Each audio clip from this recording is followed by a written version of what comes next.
یہ کرائٹیریا نہیں ہے کہ صرف پاپولیشن کی بنیاد پہ ان کو سیٹ دی جائے گی، بلکہ ان کو سیٹ دی جاتی ہے بیسڈ آن دیئر سچویشن، جو جس طریقے کے بھی ایک اسکیجولڈ کاسٹ کے اندر یا طریقے کے اندر جو ہے ڈیفینیشن میں آتے ہیں۔ اب اس طرح آپ عورتوں کو سیٹیں دیتے ہیں یا امیگرینٹس کو سیٹیں دیتے ہیں، تو اس میں یہ نہیں دیکھتے کہ ان کے پیچھے جو ہے وہ کتنی ہے پاپولیشن، بلکہ آپ ان کی انٹائٹلمنٹ ایک ڈیفرنٹ طریقے سے بھی طے کرتے ہیں۔ تو اس حوالے سے پاکستان کا جو ہے نا وہ چاہیے، پاکستان چونکہ کلیم کر رہا ہے پوری state of Jammu and Kashmir پہ، اور جب آپ کا کلیم یہ ہے کہ ہم پوری state of Jammu and Kashmir ہمیں دے دیں، تو پھر آپ اس میں جموں اور کشمیر کو آپس میں جو ہے وہ اس طرح لڑانے کی جو سازش کرتے ہیں کہ ریلیجس بنیادوں پہ کہ جی آپ کو زیادہ سیٹیں مل گئی اور ان کو کم مل گئی، جس کا مطلب یہ ہے کہ مسلمانوں میں یہ ایک رد عمل پیدا ہو، تو جس کا مطلب پھر یہ ہوا کہ وادی کے جو مسلمان ہیں وہ ریاست جموں کشمیر سے کٹ کے تو پھر صرف ویلی کا جو 84 میل رقبہ ہے اس کے اندر تک محدود ہو کے رہ جائیں گے، جو آپ اس کو بنا کے 84 بائی جو ہے وہ 48 رقبہ ہے، اسی میں ہے جہاں پہ آپ کی مسلم میجارٹی ہے اوور ویلمنگ۔ تو پھر state of Jammu and Kashmir جس کی آپ بات کرتے ہیں وہ تو 84,500 مربع میل ہے، وہ لداخ سے شروع ہو کے گلگت بلتستان سے ہوتا ہوا آزاد کشمیر اور پیر پنجال سے گزر کے تو ویلی تک پہنچتا ہے۔ تو اس میں آپ اس طرح کی لیمیٹیشن جو ہے وہ نہیں کر سکتے جس طریقے سے یہ بنانے کی کوشش کر رہے ہیں کہ ہندوؤں کو اتنی سیٹیں دے دیں اور مسلمانوں کو اتنی سیٹیں دے دیں۔ یہ پاسبل نہیں ہے۔ جو پاکستان فارمولا سجیسٹ کر رہا ہے یہ کمیونل فرقہ وارانہ ہے اور یہ نفرتیں پیدا کرنے کی ایک ریسیپی ہے، اس کے علاوہ کچھ نہیں۔ اب جو دوسری طرف ہے جموں کشمیر کے کچھ لوگ اس پہ اعتراض کر رہے ہیں، ان کا اعتراض دوسری طریقے سے بنتا ہے۔ حالانکہ ان کا اعتراض وہ جو لوگ کر رہے ہیں وہ لوگ ہیں جنہوں نے جموں کشمیر پہ جو ہے گزشتہ 70 سال سے حکومت کی ہے، مختلف قسم کے روپ دار کے۔ کبھی وہ وزیر اعلیٰ رہے ہیں، کبھی کچھ منسٹر رہے ہیں، کبھی مرکز میں رہے ہیں، کبھی مل کے حکومتیں کی ہیں انہوں نے کانگریس کے ساتھ یا بی جے پی کے ساتھ، اور کبھی خود ہی انڈیپینڈنٹلی اپنی حکومت بنائی ہے۔ تو انہوں نے جو ہے جب تک وہ اقتدار میں تھے ان کو ڈی لیمیٹیشن کے یہ سارے جو پروسیس ہے اس کو آپ اگر غور سے دیکھیں 1947 سے جو بار بار ہوا ہے انڈین کانسٹیٹیوشن میں ڈی لیمیٹیشن کا ایک باقاعدہ ٹائم پیریڈ فکس ہے جس میں انڈیا میں ہوتا رہتا ہے۔ ظاہر ہے پاپولیشن جب چینج ہوتی ہے تو اس حساب سے ہوتا ہے۔ تو انہوں نے پہلے ہی جو اس طرح کی سیٹوں کی تقسیم کی ہوئی تھی وہ میں سمجھتا ہوں کہ غیر منصفانہ تھی۔ بیسیکلی آپ جموں اینڈ کشمیر کو اس طریقے سے نہیں کر سکتے کہ جی جموں کی پاپولیشن جو ہے وہ 68 لاکھ ہے کشمیر کی، اور جموں کی جو ہے وہ 53 ہے، تو اس لیے اس کی سیٹیں 53 اور اس کی 68 رکھ لیں، تو یہ تو بہت ہی سمپل قسم کا بلیک اینڈ وائٹ وہ بن جاتا ہے a division between Hindu and Muslims. تو اس کے بعد پھر آپ کسی بھی طریقے سے اس کو ریاست جموں کشمیر کلیم نہیں کر سکتے۔ کم از کم پریکٹیکلی جو ہے آپ کو تھوڑا سا لحاظ رکھنا پڑے گا کہ یہ ایک ملٹائی ریلیجس ملٹائی کلچرل قسم کی اینٹیٹی ہے یہ اسٹیٹ، اور اس کے اندر جب تک آپ اتنی مذہبی رواداری اور اس طریقے سے اپنے آپ کو مذہبی جھگڑے سے الگ نہیں رکھ سکتے تو پھر ظاہر ہے آپ یہ سوال ہی نہیں کر سکتے۔ پھر اس کے بہتر یہ ہے کہ آپ یہ مطالبہ کریں کہ جموں الگ اسٹیٹ ہو اور کشمیر الگ اسٹیٹ ہو، تاکہ کشمیر میں آپ جتنی سیٹیں مرضی لے کے اپنے معاملات جو ہے وہ چلاتے رہیں۔ تیسرا پوائنٹ آف ویو جو ہے وہ انڈیا کا ہے۔ اب انڈیا کا جو پوائنٹ آف ویو ہے وہ ظاہر ہے اگر بی جے پی حکومت میں ہے تو یہاں جیسے کہ ہو رہا ہے پورے بر صغیر میں کہ جس پارٹی کی جو حکومت ہوتی ہے وہ اپنے اپنے مفادات کے حوالے سے چیزوں کو دیکھتے ہیں، اور اس میں جہاں جہاں بھی ان سے ہوتا ہے وہ کوشش یہ کرتے ہیں کہ کوئی بھی ان کا اقدام جو ہے وہ ان خطوط پہ ہونا چاہیے کہ الیکشن کی صورت میں ان کو اس کا فائدہ ہو۔ تو ممکن ہے اس حوالے سے کچھ ان کی یہ خواہشات ہوں، لیکن ہمیں یہ بھی نہیں بھولنا چاہیے کہ یہ جو کمیشن ہے اس کو ہیڈ کر رہا ہے سپریم کورٹ کا جج،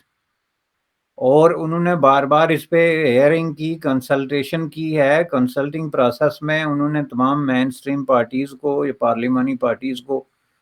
وہاں کے جو ڈیفرنٹ گروپس ہیں، این جی اوز ہیں، جو شیڈیول کاسٹ جن کو وہ کہتے ہیں، ان کے نمائندوں سے وہ سب سے ملاقاتیں کرنے کے بعد انہوں نے بڑے لمبے کنسلٹنگ پروسیس کے بعد یہ ڈکلیئر کیا ہے. ممکن ہے اس میں 1-2 سیٹوں کی کوئی گریونسز ہوں کہ کسی ایک کی کہ یہ سیٹ ادھر سے ادھر ہو گئی یا یہ علاقہ اس کے ساتھ لگ گیا. یہ آپ کو میں بتاتا ہوں آزاد کشمیر کے اندر گزشتہ 3 مہینے سے مسلسل ایک بلدیاتی انتخابات کی ڈی لیمیٹیشن پہ جو ہے وہ جلوس نکل رہے ہیں, جلسے ہو رہے ہیں, لوگ ناراض ہیں, یہ کیوں کاٹ کے آپ نے ادھر لگا دیا. ایک فارمولا ہوتا ہے حکومتوں کو, جس فارمولے کے مطابق ان کو چلنا ہوتا ہے. تو آپ اس کو اپنی مرضی کے مطابق نہیں کر سکتے کہ چونکہ اس وجہ سے میری سیٹ خراب ہو رہی ہے یا میرے ووٹ میں کمی ہو رہی ہے اس لیے میری مرضی کے مطابق ہو. تو یہ کہیں بھی نہیں ہوتا. آپ یہ آزاد کشمیر کے کیس کو اسٹڈی کر کے دیکھیں, یہ 3 مہینے سے بہت بڑا پولیٹیکل ایشو ہے جہاں پہ انہوں نے ڈی لیمیٹیشن کی ہے نئی پاپولیشن کو سامنے رکھ کے, اور وہاں پہ بہت سارے لوگ جو ہیں وہ ایجیٹیشن کی شکل میں گزشتہ 3 مہینے سے چل رہے ہیں اور وہ کہتے ہیں ہم اس کو تسلیم نہیں کرتے. تو یہی سچویشن وہاں پہ بھی ہے. لیکن میں سمجھتا ہوں کہ اوور آل جو ہے اس پہ بی جے پی کو اپریشیٹ کرنا چاہیے کہ انہوں نے ایک نیکسٹ سٹیپ لیا ہے. 5 اگست 2019 کے بعد اتنی لمبی خاموشی یا لمبی سوچ و بچار یا لمبی ڈیلے کے بعد انہوں نے ایک سٹیپ لیا ہے جو الیکشن کی طرف جاتا ہے, جس کا دوسرا مطلب یہ ہے کہ ڈیموکریٹک پروسیس کے ریسٹور ہونے کی طرف جاتا ہے. اور میں سمجھتا ہوں کہ جموں کشمیر کا اس وقت سب سے بڑا مسئلہ جو ہے وہ ڈیموکریٹک پروسیس کو ری ایکٹیویٹ کرنا اور ڈیموکریٹک پروسیس کو ری سٹارٹ کرنا ہے. چونکہ اس کے بغیر ظاہر ہے کہ آپ کے جتنے وہاں پہ مسائل ہیں لوگوں کے, خواہ وہ بنیادی انسانی حقوق کا مسئلہ ہے, شہری آزادیوں کا سوال ہے, اکنامک رائٹس کا کوسچن ہے, بے روزگاری کا سوال ہے, کرپشن کا سوال ہے, کسی بھی چیز کو دنیا یہ تجربے سے سیکھ چکی ہے کہ حل کرنے کا اور اس کو پراپرلی ایڈریس کرنے کا واحد راستہ جو ہے وہ ہوتا ہے ایک ڈیموکریٹک پروسیس میں کسی بھی علاقے کے یا کسی بھی جگہ کے جو منتخب نمائندے ہیں ان کو یہ اختیار دیا جائے بجائے گورنر راج کے یا سینٹر کے تھرو یا وغیرہ وغیرہ. تو یہ ایک بڑا سٹیپ ہے. میں سمجھتا ہوں کہ آگے کی طرف اس میں چھوٹے موٹے گریوینسز ڈیفینیٹلی ہوں گے. اس کے لیے عدالتیں بھی کھلی ہیں اور اس کے لیے آگے جو آنے والی الیکٹ ہونے والی اسمبلی ہے اس کے اختیارات بھی اپنی جگہ پہ موجود ہیں. لیکن اس کو بنیاد بنا کے تو آپ ڈیموکریٹک پروسیس کو ہی ڈی ریل کرنا شروع ہو جائیں کہ نہیں جی یہ ہو گیا تو ہم نہیں مانتے اور یہ الیکشن نہیں ہونا چاہیے یا ہم اس میں پارٹیسپیٹ نہیں کرتے. تو میں سمجھتا ہوں کہ یہ کوئی درست جو ہے وہ نظریہ نہیں ہے. بالکل صحیح ہے. اچھا برسٹر صاحب, یہ تو آپ نے ایک ہولسٹک پکچر بتائی جس میں آپ نے ڈفرنٹ اسٹیک ہولڈرز کا ویو بتایا آن دس ڈی لمیٹیشن, اور آئندہ مستقبل میں جو ہے وہ یہ ہونا ہی تھا, کسی کو پسند آتا کسی کو ناپسند آتا, لیکن آپ کا کہنا یہ ہے کہ آپ ایک پروسیس کی طرف چل پڑے ہیں. بیسیکلی وہ پروسیس ہے امپاورمنٹ کا, وہ پروسیس ہے کہ سینٹر جو ہے وہ اپنی مرضی سے جو ہے وہ ڈورے نہ ہلائے, ایٹ لیسٹ لوگوں تک پاور پہنچے, اور پاکستان اس کو ایک اور اینگل سے دیکھ رہا ہے. میرے صاحب اگر ہم تھوڑا سا اگر حالات دیکھیں اس وقت جموں اینڈ کشمیر کے, کشمیر میں اگر آپ لارجلی دیکھیں, آپ کیا سمجھتے ہیں اس وقت کوئی اتنی آرگنائز قسم کی جہادی موومنٹ نہیں چل رہی؟ انڈین سرکار نے وہاں پہ جو لوگ تھے جو جہاد کرنا چاہ رہے تھے یا جو یوتھ تھی ان کو پراپرلی دبا لیا ہے. پاکستان کی پوزیشن جو ہے وہ ہر روز کشمیر ایشو کے حوالے سے اتنی کمپرومائز ہے. او آئی سی کا ہم نے دیکھ لیا کیا ہوا, ہم نے ایون کہ ہماری اپنی حکومت جو ہے وہ ان کو نہیں پتا کہ انہوں نے کیا کرنا ہے. ہم انٹرنیشنل کمیونٹی سے تعلقات ویسے خراب کر کے بیٹھے ہوئے ہیں, ہم نے تو کشمیر کے لیے لڑنا تھا, بہت کچھ کرنا تھا. سو آپ کیا دیکھتے ہیں آئے روز جو ود ان کشمیر جو آزادی کی سٹرگل ہے اس کے اندر کتنی جان رہ گئی ہے؟ ایکسٹرنل سپورٹ تو پاکستان کی تھی, وہ تو کمپرومائز ہو گئی, کیونکہ یہ کہا جاتا تھا جی کہ دیکھیں یہ جو پاکستان کی فوج ہے یا جو ادارے ہیں انہوں نے تو کشمیر کے لیے لڑنا تھا, لیکن وہ کہہ رہے ہیں کہ ہم لڑیں گے نہیں, ہم صرف ڈیموکریٹک پولیٹیکل اینڈ مورلی اس ایشو کو سپورٹ کریں گے. تو ود ان کشمیر کتنی کو زیادہ طاقت رہ گئی ہے اس جہادی سٹرگل میں, یا کشمیر کی سٹرگل کے اندر, یا کشمیریوں کے اندر کتنی کو ریزسٹنس رہ گئی ہے؟ آپ کا اوور آل اگر آپ تھوڑا سا کسی پیٹرن کو کے ساتھ ہمارے ساتھ اپنا ویو شیئر کریں کہ اس کے اندر جان بھی ہے کہ نہیں، یا کہ آہستہ آہستہ انڈین سرکار نے وہ جان نکال لی ہے in terms of using violence, using force, giving them incentives, bringing them money, اور at the end of the day یہ جو ڈیموکریٹک پروسیس کو لے کے آ رہے ہیں، ذرا کائنڈلی اس پہ ہمیں تھوڑا سا بتائیے گا۔ دیکھیں جی، اس کو تو میں یہ سمجھتا ہوں کہ یہ دو الگ الگ قسم کی جدوجہد ہے وہاں پہ، ایک آزادی کی جدوجہد ہے اور دوسری ملیٹنسی ہے، جس کو میں آزادی کی جدوجہد نہیں مانتا ہوں۔ اور میں سمجھتا ہوں کہ ملیٹنسی جو ہے وہ جن چیزوں پہ چلتی تھی اور چلتی ہے دنیا کے کسی کونے میں بھی جہاں کہیں ملیٹنسی ہوتی ہے، تو ظاہر ہے اس کے لیے آپ کو ایک ڈیفرنٹ قسم کے وسائل، ایک ڈیفرنٹ قسم کے انوائرنمنٹ، ایک ڈیفرنٹ قسم کی پوری سچویشن چاہیے ہوتی ہے جو وہاں پہ چلتی تھی، جو بند ہو گئی۔ جیسا کہ آپ نے کہا کہ جب پاکستان کی پالیسی میں تبدیلی آئی اور جو ڈائریکٹ جو ہے وہ سپورٹ ہوتی تھی ملیٹنٹس کو، جن لوگوں کے تھرو جب وہ جیلوں میں چلے گئے، جب ان کو خود جو ہے وہ قید و بند ہو گئی پاکستان میں، آپ کے سامنے جیسے حافظ سعید ٹائپ لوگ ہیں یا متحدہ جہاد کونسل ہے یا اس طرح کی جو مختلف قسم کے جہادی آؤٹ فٹ تھے جن کا فوکس کشمیر تھا، اور ظاہر ہے کہ وہ اس کو فائننس کرتے تھے، کوئی چھپا کے نہیں کرتے تھے، بلکہ اوپنلی جو ہے وہ کشمیر کے نام پہ فنڈ ریز ہوتے تھے پوری دنیا سے، اور پھر اسی چینل کے تھرو یہ لوگ جن کو بالآخر جو ہے پاکستان کی سیکیورٹی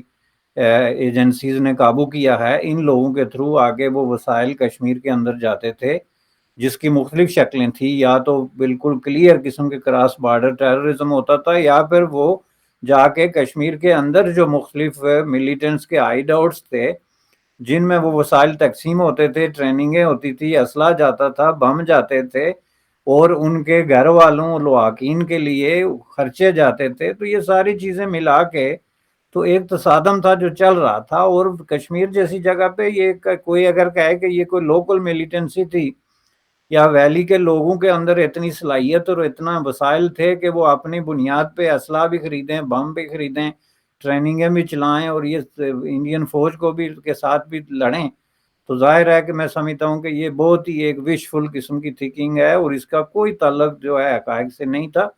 ملیٹنسی جو ہے وہ فارن سپانسرڈ تھی، کراس بارڈر تھی، اور اس کے پیچھے یہ حافظ سعید ٹائپ اور میاں مسعود اظہر ٹائپ اور اس طرح کے لوگ جو ہے وہ بیٹھے تھے، جن کو جب قابو کیا گیا تو وہ خود بخود جو ہے وہ انفلیٹ ہو گئی۔ یہ ایک لاجیکل بات تھی۔ جہاں تک جو ہے آزادی کا سوال ہے، تو دیکھیں آزادی کی جو ڈیفینیشن ہے کشمیر کے اندر وہ مختلف ہے۔ مثلا آزادی کی بات تو یہ لوگ بھی کرتے ہیں جو مین سٹریم پرو انڈین پالیٹکس چلا رہے ہیں، جس میں نیشنل کانفرنس اور پی ڈی پی جو ہے پیپلز ڈیموکریٹک جو کانفرنس پارٹی ہے محبوبہ مفتی کی، وہ بھی بات آزادی کی کرتے ہیں، اور ان کے نزدیک آزادی سے مراد ان کی یہ ہے کہ جی 370 ٹائپ کوئی ارینجمنٹ ہو جس میں کہ ہندوستان ہمیں زیادہ سے زیادہ خود مختاری دے دے اور ہمارے معاملات میں مداخلت نہ کرے تو ہم ہندوستان کے ساتھ ہیں۔ لیکن ظاہر ہے کہ بات نعرہ وہ بھی وہی لگاتے ہیں جو دوسرے لوگ لگاتے ہیں۔ کچھ لوگ ہیں جو مکمل آزادی کی بات کرتے ہیں، جس کا مطلب یہ ہے کہ ٹوٹل انڈیپینڈنس فرام انڈیا۔ تو اس حساب سے جو یہ آزادی والے لوگ ہیں ان پہ تو کوئی اثر نہیں پڑا، چونکہ ان کے ایشوز ابھی تک وہیں پڑے ہوئے ہیں، اور یہ جب تک یہ مکمل طور پہ سیٹل ڈاؤن نہیں ہوتے یہ معاملات کے 370 کا، آپ کو جیسے کہ پتہ ہے ابھی کورٹ نے وہاں پہ ڈکلیئر کیا ہے کہ ہم چھٹیوں کے بعد اس کی ہیئرنگ کریں گے 370 کے خلاف، آپ کو پتہ ہے وہاں بہت ساری پیٹیشن پینڈنگ ہے۔ تو اس طرح کی ان کی اپنی لڑائی ہے جو وہ پولیٹیکل محاذ پہ بھی لڑ رہے ہیں، اور سیاسی دوسرے طریقے سے لیگلی بھی کورٹ میں بھی پیٹیشنز بے شمار جو ہے سینکڑوں کی تعداد میں مختلف لوگوں نے ڈالی ہوئی ہیں، تو وہ تو جاری رہے گا، اور اس کا انڈیا کو نہ کوئی پرابلم ہے نہ کشمیر میں کسی کو پرابلم ہے، چونکہ جو پیسفل پولیٹیکل سٹرگل ہے بغیر کوئی عوامی ڈسٹربنس کے یا کسی طرح کی جو ہے وہ خون خرابے کے یا تشدد کے، اس کو تو آپ کہیں بھی نہیں روک سکتے، اور وہ خود انڈیا کے اندر بہت ساری ریاستوں میں مختلف طریقوں سے مختلف تحریکیں چل رہی ہیں، لوگوں کے حقوق کی تحریکیں ہیں یا اکنامک اور پولیٹیکل مطالبات ہیں، جس میں کوئی حرج نہیں ہے۔ تو اس کو ہمیں اس طریقے سے دیکھنا چاہیے کہ پاکستان کی پالیسی چینج ہونے کے بعد جو ان کا ایک پیراڈائم شفٹ ہے، جو کہ پاکستان کی ملیٹری کے باسز نے بھی اس کا اظہار کیا ہے مختلف موقعوں پہ کہ پاکستان کا ایک نیا سیکیورٹی جو تصور ہے اس کے مطابق ہم جو ہے وہ نہیں سمجھتے کہ اس طرح کی چیزوں کی ہم کوئی سپورٹ کر سکتے ہیں. تو اس کے بعد جو ہے وہ جو فرق پڑا ہے وہ اب آپ کو نظر آ رہا ہے. اور اس میں اب ملیٹنسی جو ہے وہ اس قابل نہیں ہے کہ آپ الیکشن روک کے وہاں پہ گورنر راج نافذ کر کے یا لوگوں کے بنیادی انسانی حقوق معطل کر کے لوگوں کے جو سول لبرٹیز پہ بین لگا کے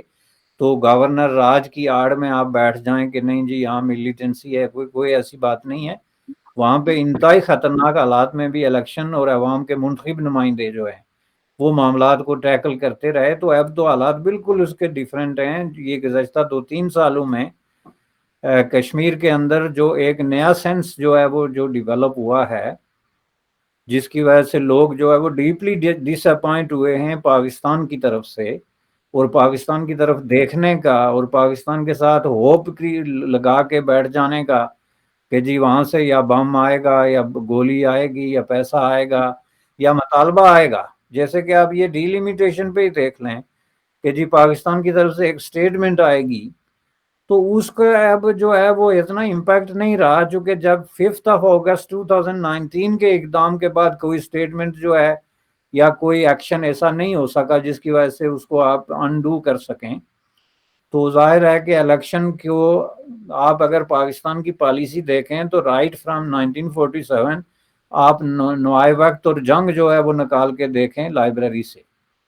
اس میں آپ کو ہر الیکشن میں مین سرخی یہ نظر آئے گی کہ پاکستان کی آفیشیل پالیسی رہی ہے کہ الیکشن کو اوپوز کرو. جب کبھی بھی وہاں الیکشن ہوتے رہے اس میں سرخی لگتی رہے گی جی بہت بڑا فراڈ ہو رہا ہے,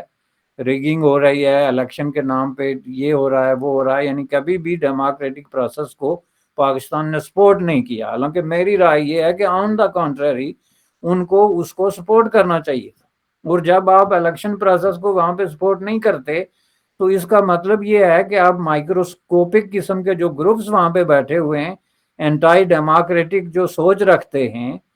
ان کی آواز بننے کی آپ کوشش کر رہے ہیں اور اس کو آپ مسئلہ کشمیر بنا کے پیش کر رہے ہیں. یعنی بجائے اس کے کہ وہاں کی جو مین سٹریم پولیٹیکل پارٹیز اور گروپس ہیں ان کو آپ سپورٹ کر کے ایک پراپر ان کے ڈیموکریٹک جو رائٹ ہے اس کی آپ حمایت کریں, آپ اس کو ڈی ریل کرنے کی کوشش کرتے رہے ہیں. پاکستان کا یہ بالکل ایک پیٹرن رہا ہے.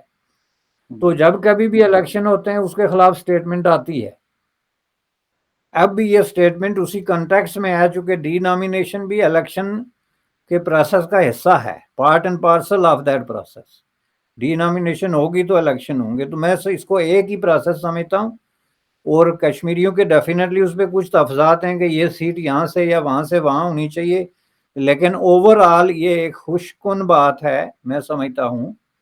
کہ بی جے پی نے ایٹ لیسٹ ایک سٹیپ لیا ہے, ایک جو خاموشی کو توڑا ہے اور ایک نیکسٹ سٹیپ لیا ہے جو بہتری کی طرف ہے. اور مزید اگلا سٹیپ جو ہے